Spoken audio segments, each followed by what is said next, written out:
Tapi sekarang saya minta kepada Bapak, nggak usah dikejar sampai ke Antartika, kejar saja di antara kita.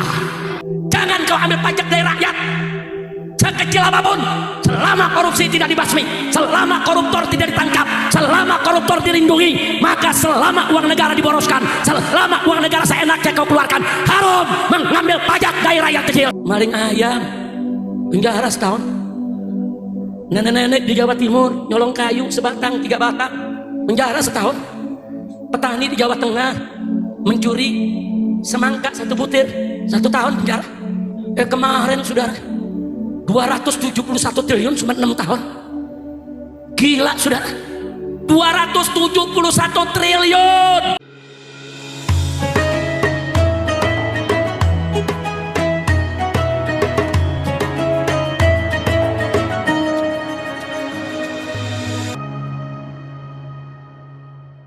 Saudara, ini yang namanya pemimpin begini. Ini namanya pemimpin yang dipikirin umatnya, bukan pribadinya, saudara. Pribadi Nabi kuat 50, nggak perlu minta keringanan. Tapi demi umat, untuk umat, kasihnya dengan umat, Nabi siap walaupun harus malu, pulang pergi 9 kali sampai diringankan menjadi 5. Saya mau tanya, mulia tidak akhlak Nabi? Mulia tidak akhlak Nabi? Saudara, zaman sekarang nih, kita kena PBB mahal, pajak tahu pajak, kena pajak mahal, pajaknya 1 juta umpamanya. Kita minta bantuan ke Pak Lurah, tolong dong Pak Lurah ngadep Pak Camat biar dikurangin. Ya Pak Lurah ngadep ke Pak Camat, dikurangin ke Pak Camat dari 1 juta ya udah 750 aja. Balik lagi nih Lurah, udah kamu 750 diizinin, minta lagi Pak Camat ngadep lagi, Pak Lurah ngadep lagi dong ke Pak Camat. Mungkin dikurangin lagi, ngadep lagi ke Pak Camat 2 kali, dikurangin lagi, saudara, tinggal 500. Kira-kira yang ketiga kali kita ngomong, Pak Lurah ngadep lagi, mau gak Lurah? Saudara, minta keringanan kepada atasan itu, saudara, bukan sesuatu yang mudah. Pejabat di bawah minta kepada pejabat di atas kekurangan, saudara, dia harus siap malu dan dia harus siap dilabrak oleh atasannya, saudara. Kalau dia datang, kalau atasannya baik, kalau atasannya nggak baik, saudara, kalau atasannya nggak mau, cukup itu pajak, tagih aja kepada rakyat, nggak usah minta kurang-kurangi. Jadi minta kekurangan kepada yang di atas itu ada beban, saudara. Tapi Nabi nggak peduli, demi umatnya Nabi pulang pergi, saudara. Demi umatnya, saudara, Nabi siap, saudara. Apa yang akan ditegur oleh Allah? Ternyata Allah Arhamur Rahimin. Apa permintaan Nabinya diberikan, saudara? Alhamdulillah. Maka itu saya mau tanya, kalau gitu akhlak Nabi bagus tidak? Sempurna tidak? Sudah di puncak kenikmatan, saudara. Nikmat ketemu Allah, saudara, itu adalah qummatun ni'am. Puncak nikmat, lebih nikmat daripada masuk surga, lebih nikmat daripada segala kenikmatan dunia maupun akhirat. Nikmat yang tertinggi ketemu Allah. Nabi ada di puncak kenikmatan, tapi nggak lupa dengan umatnya di bawah, saudara. Itu pelajaran buat para pemimpin Islam. Kau lagi di puncak, jangan lupa yang bawah. Ini baru ada di puncak sedikit udah lupa yang bawah. Ada gak? Ada gak? Ada apa banyak? Ada apa banyak? Waktu kampanye teriak, saya jadi pemimpin, pajak dihapus. Begitu jadi pemimpin, pajak bakal dilipat. Kacau tidak? Kacau tidak? Lagi kampanye datang ke kiai, cium tangan bolak-balik. Kadang-kadang dengkul kiai ikut digiyung. Begitu udah jadi pesantren kiai mau ditutup, kacau tidak? Kacau tidak? Jawab yang kompak, kacau tidak? Nah makanya yuk kita melihat sejarah Nabi. Ternyata Nabi, saudara, ada di puncak nikmat, lupa tidak dengan umat, meninggalkan umat tidak, tetap memperjuangkan umat, betul? Kalau begitu saya mau tanya, Nabi kita mulia tidak? Bagus tidak? Itulah yang Allah ingin pamerkan kepada kita melalui peristiwa Isra dan Mi'raj. Alhamdulillah. Nah baiklah, saya pikir kalau diteruskan masih banyak lagi hikmahnya, digali hikmah masih banyak lagi. Tapi bukan Anda saja, saya juga sekarang sedang haus ingin mendengarkan untayan hikmah, ceramah, nasihat dari guru kita tercinta, Syekhuna Al-Walid Al-Ustadz Al-Muhtaram Al-Mukarram Kiai Haji Syukron Makmun hafizahullah ta'ala warah. Mudah-mudahan apa yang saya sampaikan tadi bisa dipahami. Kira-kira jelas tidak? Jelas tidak? Jelas tidak? Nah karena itu, saudara, sebagai penutup, karena tadi bagian akhir saya bicara soal pajak, saudara, saya hanya ingin mengingatkan satu saja, bahwa Al-Imam An-Nawawi radhiyallahu ta'ala anhu, saudara, yang mengarang kitab Al-Majmu' Syarhul Muhadzab, yang mengarang kitab Syarah Sahih Muslim, banyak sekali karangannya saudara, baik dalam bidang fikih maupun bidang hadis. Beliau di zamannya pernah ditanya oleh sultan saudara tentang hukum pajak. Sultan mengambil pajak dari rakyat saudara. Nah, apa hukumnya? Sultan sudah minta fatwa ulama satu negeri, semua ulama setuju dengan alasan karena kebutuhan negara sedang tinggi untuk membiayai pembangunan, untuk membiayai tentara Islam di perbatasan. Yang kedua, kas negara kosong saudara, maka terpaksa harus mengambil pajak dari rakyat. Nah, setelah ulama semua setuju, Sultan bertanya kepada para ulama, adakah ulama lain yang perlu aku minta persetujuannya? Para ulama di kota Damaskus saat itu sepakat, ada satu yang Sultan mesti undang. Siapa dia? Abu Zakaria Yahya ibn Syaraf An-Nawawi. Nah, kata Sultan, apa perlu kita panggil dia? Maka para ulama mengatakan, Tuan Sultan, ulama ini berbeda dengan yang lain. Dia punya magam di tengah umat. Jadi walaupun kami sudah setuju, kalau besok ulama satu ini nggak setuju, maka umat akan ikut dia, bukan ikut kita. Nah, oleh karena itu dipanggillah Imam Nawawi ke istana saudara.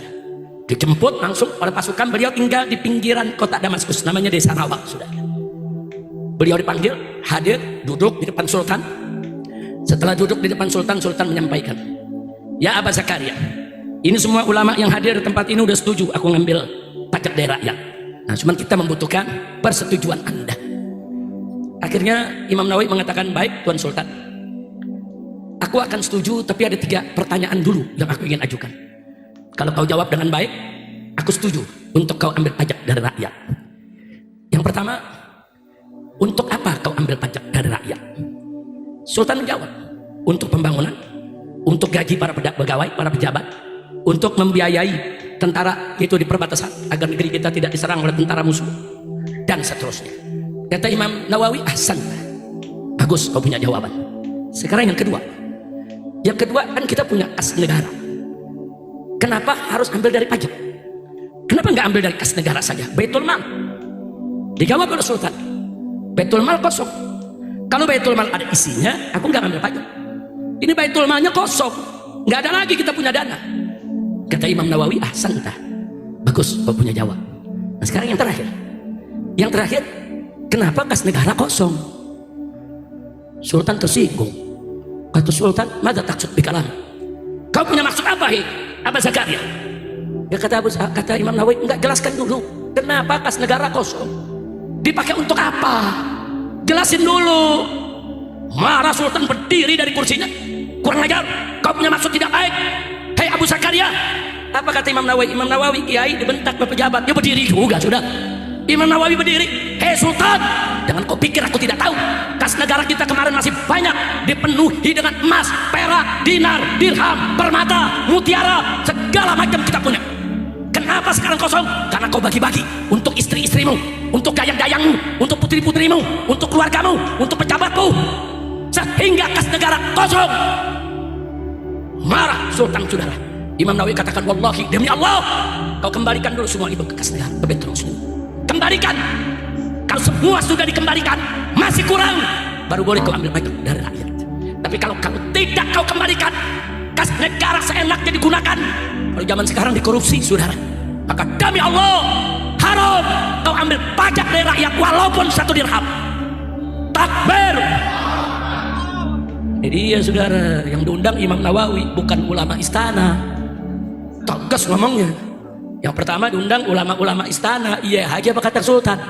Saya mau tanya, Imam Nawawi tegas tidak? Ini mujtahid madhab Imam Syafi'i ini saudara, nggak sembarangan saudara. Madhab Imam Syafi'i ini madhab yang said di bumi Indonesia. Saya tanya, bangga tidak dengan Imam Nawawi? Bangga tidak? Nah, itu yang saya mau katakan sekarang kepada pemerintah saudara. Jangan kau ambil pajak dari rakyat sekecil apapun, selama korupsi tidak dibasmi, selama koruptor tidak ditangkap, selama koruptor dilindungi, maka selama uang negara diboroskan, selama uang negara seenaknya kau keluarkan, haram mengambil pajak dari rakyat kecil. Betul? Takbir, takbir, sallu ala nabi. Maling ayam penjara setahun. Nenek-nenek di Jawa Timur nyolong kayu sebatang 3 batang penjara setahun. Petani di Jawa Tengah mencuri semangka 1 butir 1 tahun penjara. Kemarin saudara 271 triliun cuma 6 tahun. Gila saudara. 271 triliun.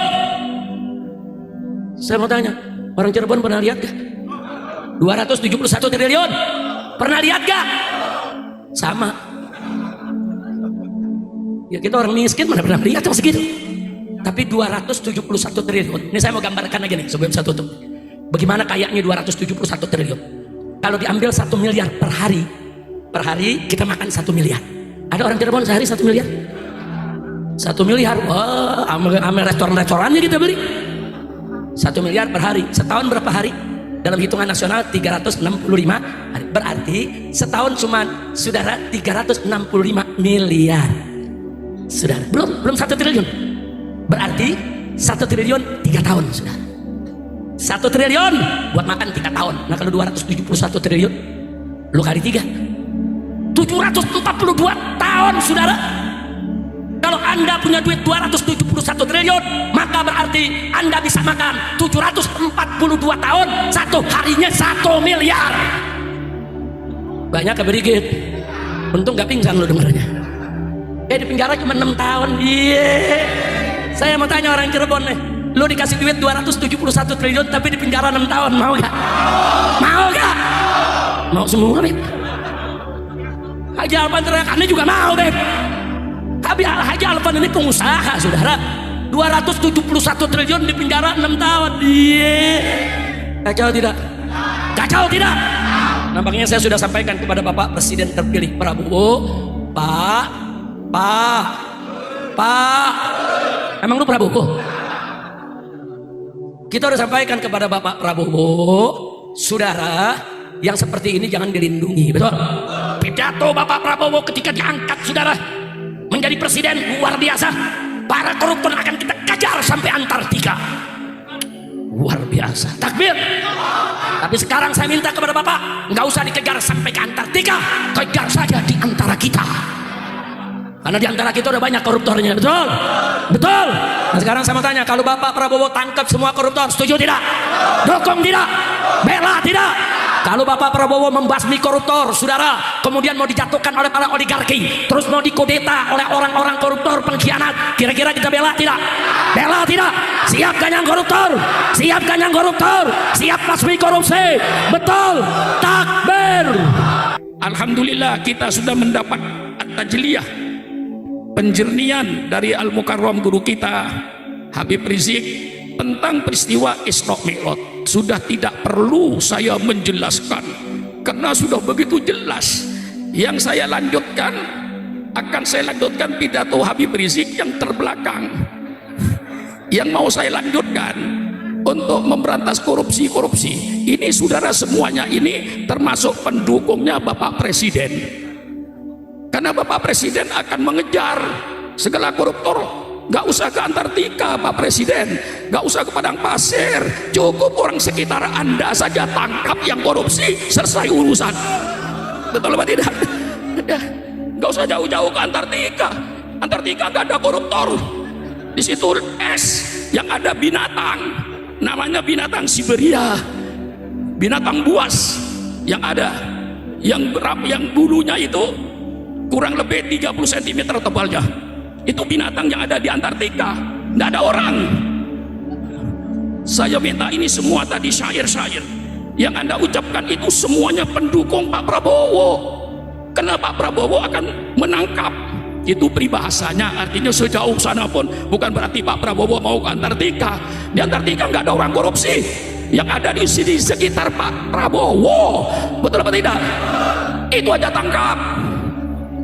Kemudian ada pernyataan Pak Prabowo kemarin, saya setuju supaya koruptor itu di penjara minimal 50 tahun.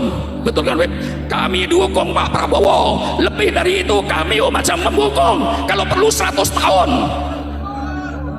kalau perlu seumur hidup. Betul atau tidak? Kami dukung, ini pendukung Pak Prabowo semua ini. Iya kan? Untuk menangkap korupsi, karena semua akibat-akibat dari koruptor. Nah, saya lanjutkan supaya sempurna. Nah, saudara-saudara seiman semua, Habib Rizik Syihab dalam ceramahnya menyoroti vonis ringan terhadap Harvey Mois yang terlibat dalam kasus korupsi dengan kerugian negara mencapai 300 triliun namun hanya dijatuhi hukuman 6,5 tahun penjara. Beliau mengkritik pemerintah dan Presiden Prabowo Subianto atas ketidakadilan ini, mengingat janji Prabowo untuk mengejar koruptor hingga ke Antartika. Habib Rizik menekankan pentingnya penegakan hukum yang tegas dan konsisten dalam memberantas korupsi. Menanggapi hal tersebut, Presiden Prabowo Subianto juga menyatakan ketidakpuasannya terhadap vonis ringan bagi koruptor. Beliau menegaskan bahwa hukuman bagi pelaku korupsi seharusnya lebih berat, bahkan menyarankan vonis hingga 50 tahun penjara untuk memberikan efek jera. Prabowo juga meminta Jaksa Agung untuk mengajukan banding atas putusan tersebut dan memastikan tidak ada perlakuan istimewa bagi terpidana korupsi selama menjalani hukuman. Kritik Habib Rizik dan respons Presiden Prabowo menunjukkan adanya kesepahaman mengenai perlunya penegakan hukum yang lebih tegas terhadap kasus korupsi. Namun, implementasi dari komitmen ini masih menjadi tantangan yang memerlukan perhatian serius dari semua pihak terkait. Nah, saudara seiman semua, itulah pembahasan kali ini. Semoga apa yang disampaikan bisa memberikan kita manfaat dan pelajaran baru untuk kita semua. Jangan lupa untuk like, comment, and subscribe, supaya kalian tidak ketinggalan info terbaru dari Dakwah Official. Sekian video kali ini, sampai jumpa di video berikutnya. Wassalamualaikum warahmatullahi wabarakatuh.